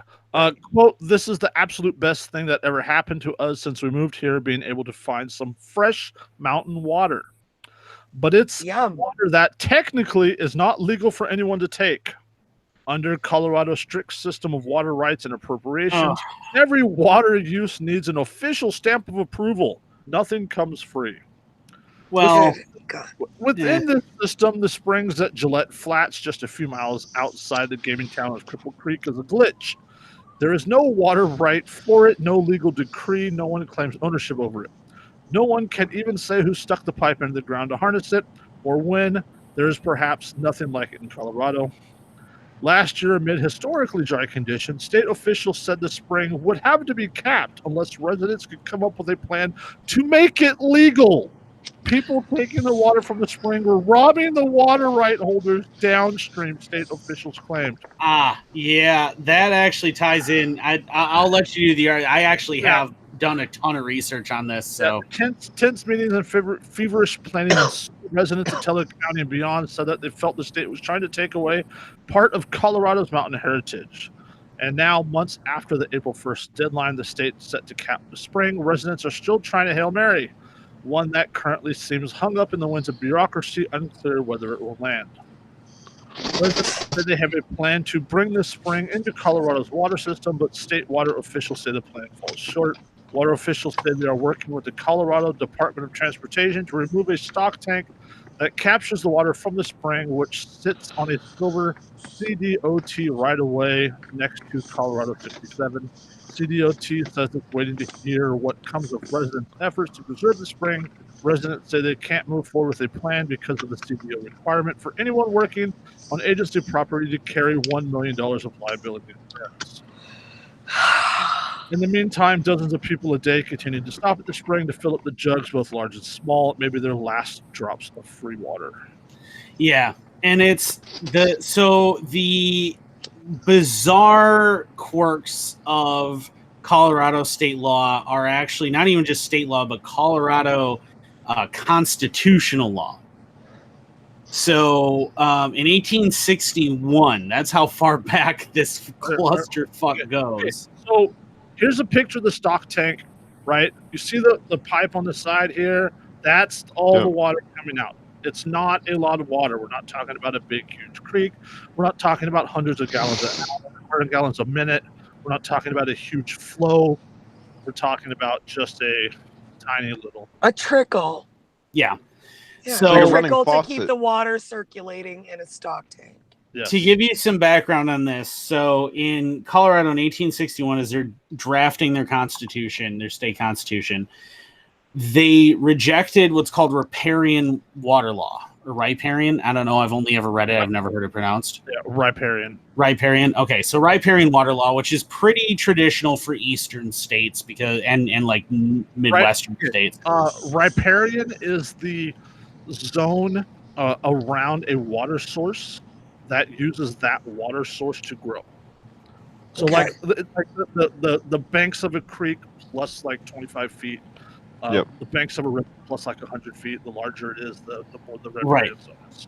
Okay. So the riparian idea is that if you are living along this waterway and you divert water because you live along this waterway, you are allowed to use it however you're going to use it as long as you return it to the source without having diminished it any.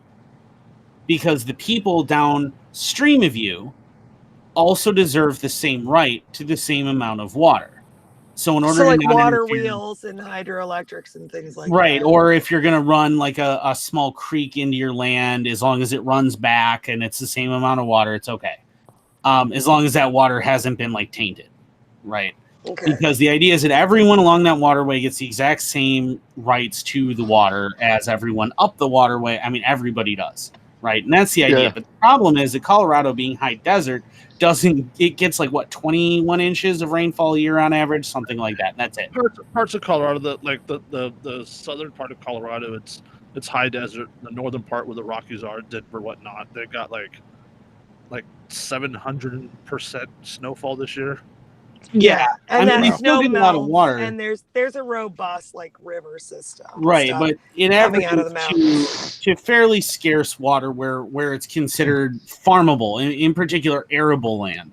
So they rejected that, and they decided that what they were going to do is they were going to put in their constitution a different kind of water rights than almost anyone else in the U.S. has, which says that the first person to the water, because they understood that irrigation was going to be necessary, the first person to the water gets the rights.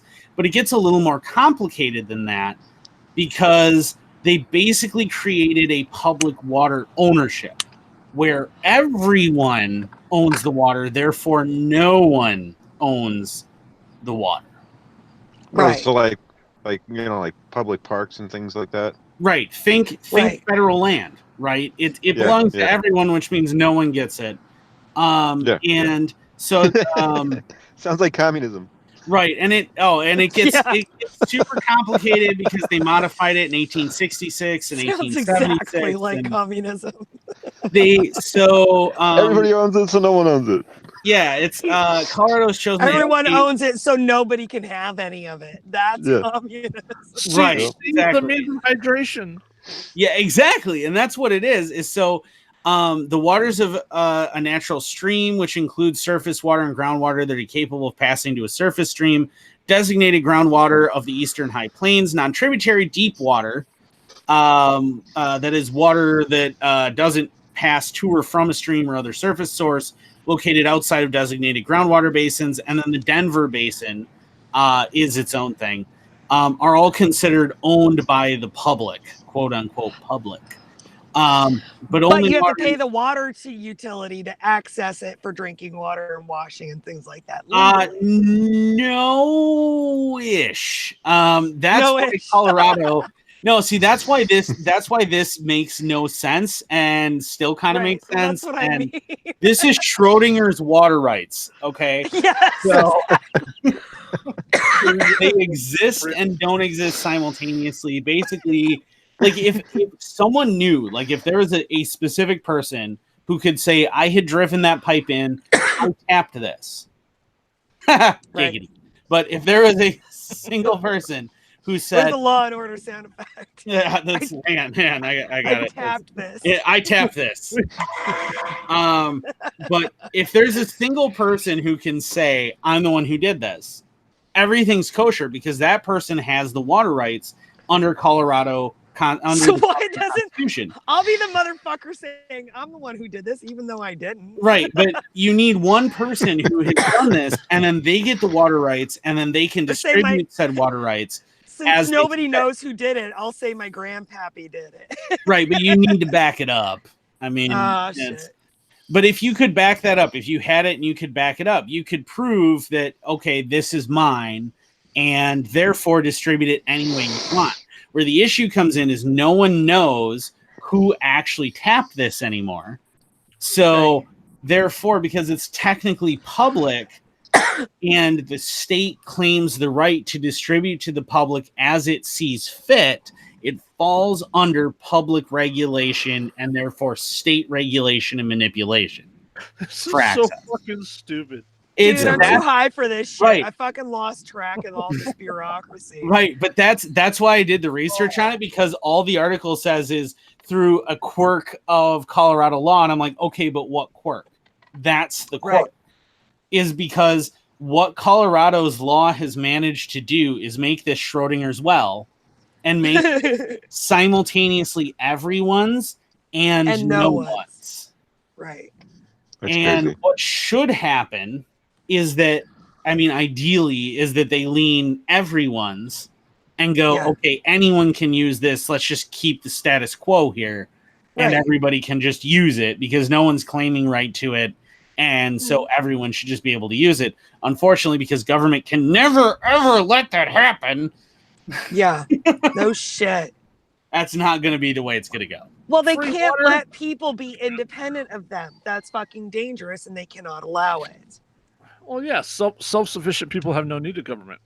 Right. Which is why where you have more people, you find more government. You don't Right. you don't And find that's a, find that's a why huge you- amount of government in the middle of Montana. And that's why you have Pretty laws much. against front yard gardens and rainwater collection and domestic animals within city limits and or livestock animals in city limits and things like that, because Yeah, they and it's arguably the natural resources regulations by the government are the most insidious. Yeah. Their claim to own rights, like Wisconsin. In Wisconsin, if you buy a piece of land, you get all mineral rights extending to the core of the earth and all the way up to the edge of the atmosphere. well, Anything yeah, that's how within it that- should be. Right. Anything within that you get. And that's the way Wisconsin is. But there are lots of states that say you only get mineral rights X amount of distance down or X amount of distance up. Yeah, I or think that's Right. New York. New York is like that. yeah, Yeah, or there's you there's a lot of places in the West where you can't even, where large corporations have come through and already bought the mineral rights. Yeah, And in Right. Virginia, it depends on what you find on your property. I mean, if you find like ancient civilization artifacts and shit, that property's not yours anymore. No, the state will come right. and claim And that and it shit. gets Yeah. even more complicated still because in a lot of states outside of Wisconsin, and I that's the only one I can speak to with any real authority. It's the only place I've ever owned property is Wisconsin. Right. But outside of it, if there are states where you can sell the property rights, but not or the property rights, but not the mineral rights, and you can sell the mineral rights differently than Oh, you yeah. can the property rights. There's And there's a lot of places in Texas that are like that where people buy surface rights, right? That's their land deed is the surface rights. But then if somebody else has the mineral rights, such as an oil company, they have the legal right to come on your property. to build a road, to build a landing, to put up a dike and to get their oil. And Right. there's nothing you can do about it because they own the mineral rights and they have the legal right to come Right. onto your property to get it. they Yeah. get an all-encompassing easement to access their mineral rights. You also have where it gets even It's more basically complicated. just another form of eminent domain, really. I was just gonna say Right. that. Yeah. And where it gets even more complicated is there are states like Colorado where the water rights are separate from all other mineral rights.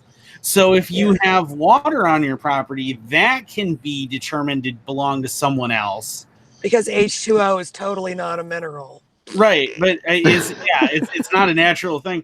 Like, this is why government trying to interfere with these things makes not a lick of damn sense, because now you could theoretically in Colorado, you could have a property where you own 100 acres of your own property, this great big ranch. However, you can't graze cattle there because the grazing rights have been sold to someone else.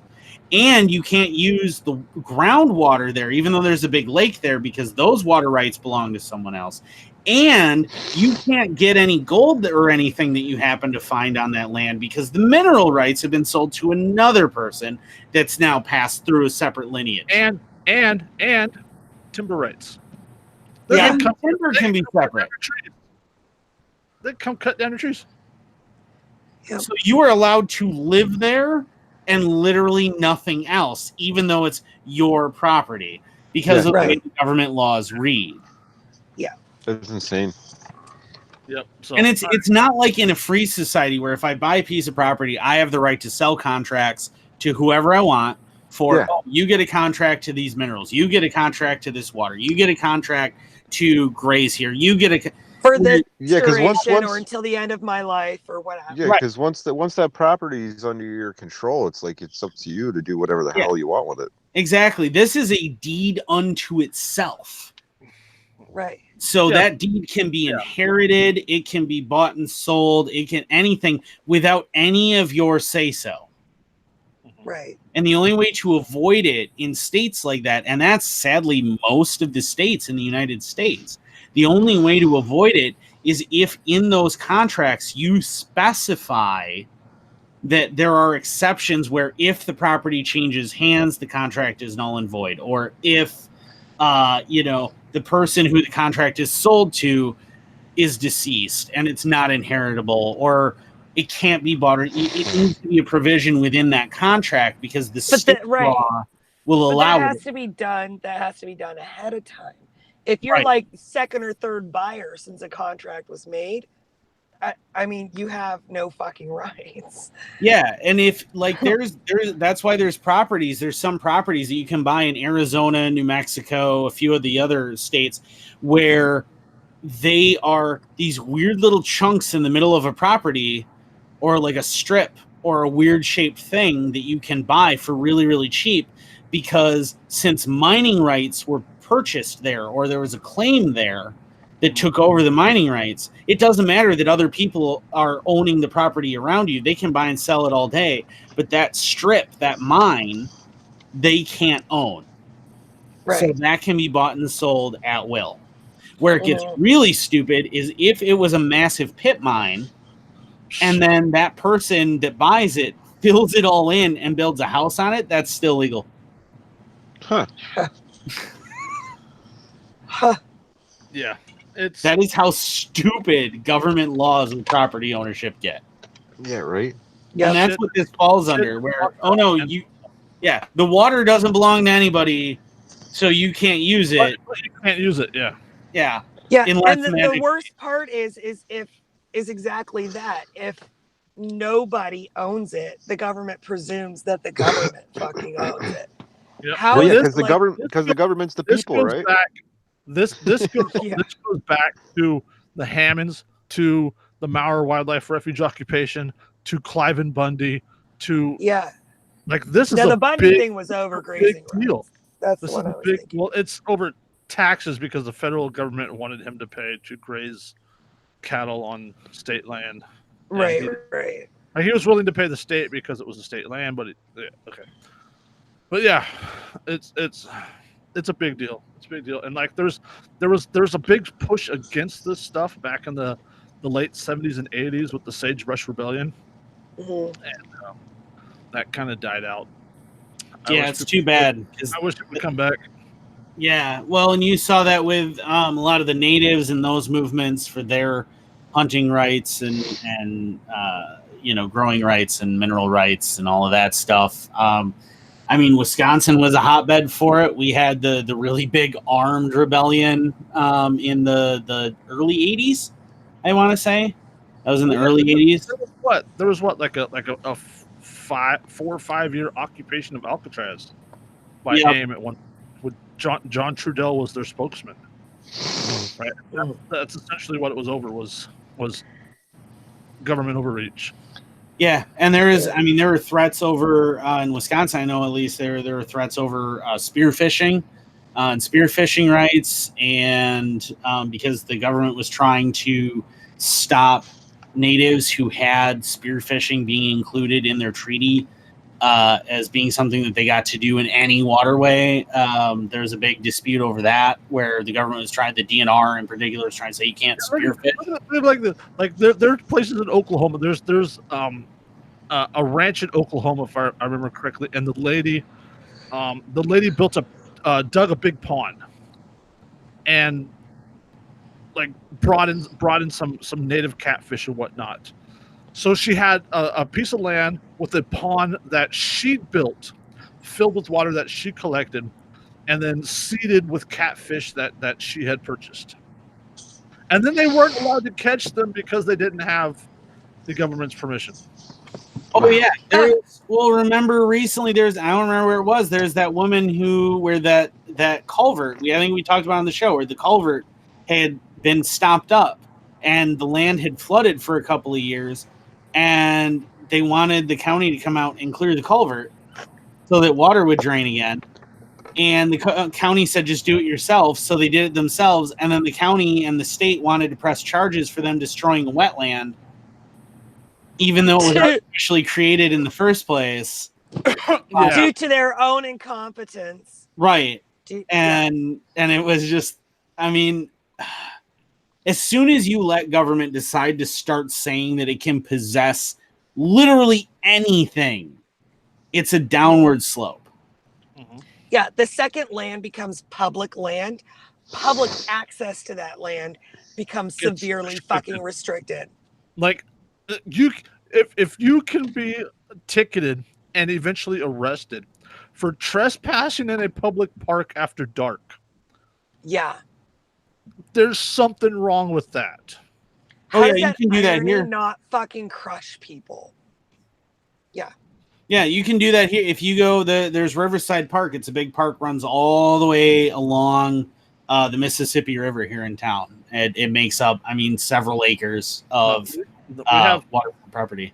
we literally have City Park right down the street, A and 10th Street. Huge park, like probably 6 or 8 square acres. That's big for inside the city. Big baseball field, big playground, big grass area, lots of big oak trees, huge signs everywhere. Is it dark? Yep. Oh yeah. There's, like here, and I'm sure Pettibone it's is the same also. thing.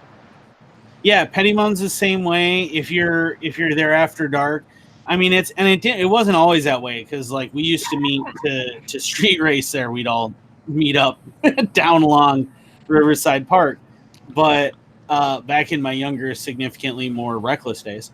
Yeah, I hung out at a lot of fucking city and state parks in the middle of the night when I was a kid. Yeah, but you used to. what we There's did. sidewalks. The public sidewalks lead right to it. The street leads right to it. It just goes into it. There's no gates. There's no fence. There's nothing. But if you happen to be in this given geographical area after this arbitrarily set time, now you're breaking the law. Yeah, even though it's a public Yeah. land. It's public. It's a public park. It's public land, but not that kind of public, you guys. Not that kind. Well, it's the same thing. It's the same principle as you see on the border, on the southern border. Where all these people, it's public land, so we all own it. Really? So can I do whatever I want with it? No, then I don't own it, do I? Mm-hmm. Yep. Exactly. Yeah. We really got to do a full episode on just that sort of thing, and like property rights and like you guys know, property rights is my thing. I can just go crazy with that one. Oh yeah, me too. Yeah. Yeah, you guys got anything else you want to bring up real quick? No, we should tell everybody that YouTube is gonna not support Google Hangouts. Yeah, we use Google Hangouts to do these guys, and then live broadcast it on YouTube. But YouTube is ending support for Google Hangouts, so we might end up going somewhere else or using something else. And I think we should go live on our Facebook page. So yeah, that's the initial idea, is that we would do it like we would meet up on Skype or something, and then live broadcast on Facebook. Right. Yep. So I don't think you need Skype. I think one person starts the live video and invites the rest to join it. Yeah, it might be what we have to do. Yeah. But wouldn't that also mean that lovely Zuckerberg would actually have the ability to stop our broadcast mid-broadcast? Well, I don't know that changes anything, because remember, Google did just delete a whole bunch of videos proving that Google was intentionally trying to suppress information. Yeah, and YouTube has been demonetizing and shutting channels right and left anyways. So until there's a better option, we're going to have to fucking make do, really. So just if you guys got any ideas, let us know. Any platforms we can migrate to. And watch for episode 69 coming up in another couple of episodes. It's 66, so you guys got 3 episodes. Get us weird sex laws. Weird sex. Yeah. That's what we're going to spend the whole episode 69 going over weird sex laws in the U.S. So send us what you got. Yeah. That's going to be fun. I think that should be our first Facebook Live episode, quite frankly. I think that would be the most fun. Yeah. It would be great for that to be the first one, and then all of us get a 30-day ban.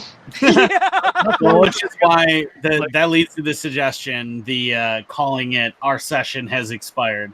Yes. Yes.